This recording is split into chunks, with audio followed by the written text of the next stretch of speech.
I bet you thought this game was about you.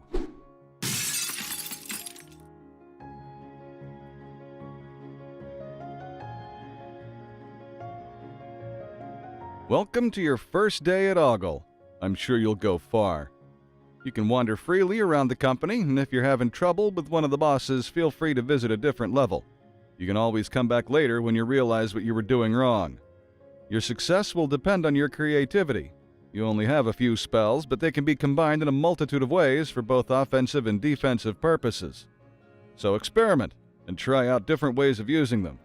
Relying on the same spell repeatedly would be a costly mistake. Now get out there and siphon some victim bucks.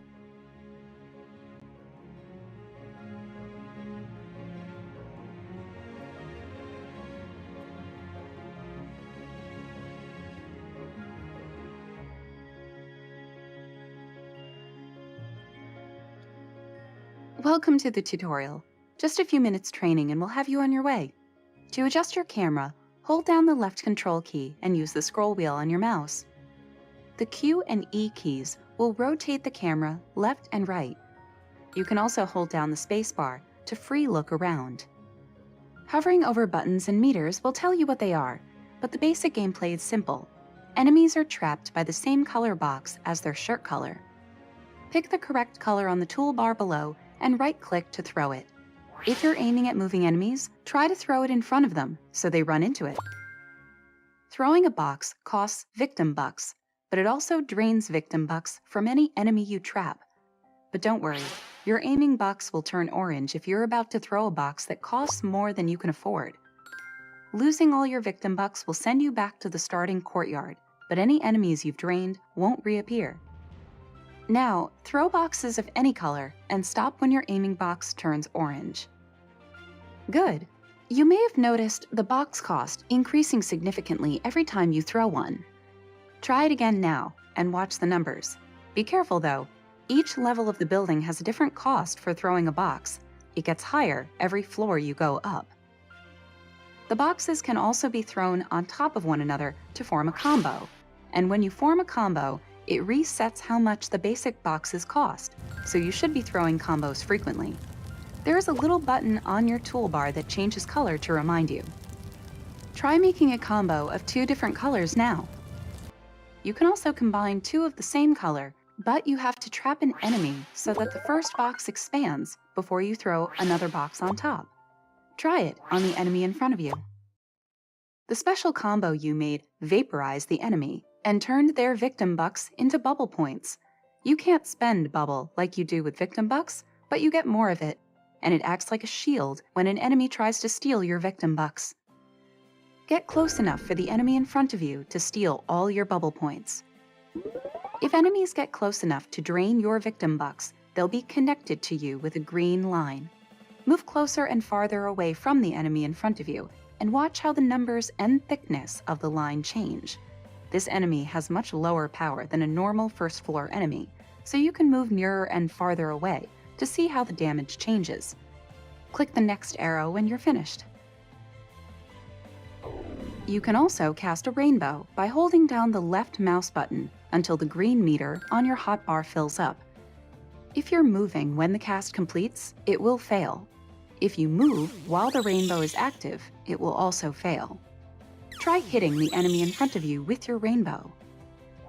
Rainbows don't cost you anything, and they can be used to attract the attention of enemies, but you can also use them to deal damage if you shoot a rainbow through a box that has expanded.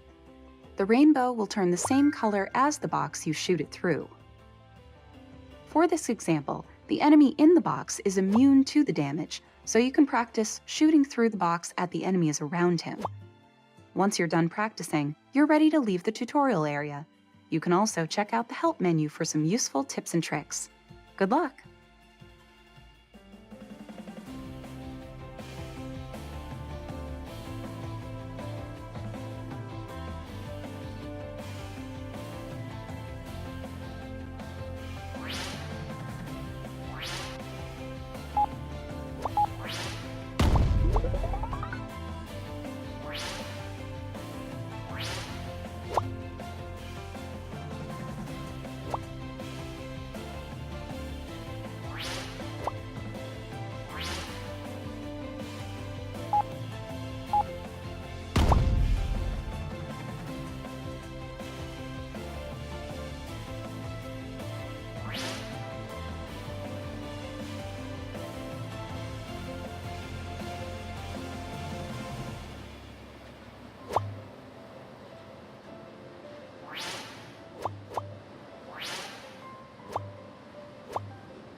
The character assassination failed, and the hero's fan base continues to flourish.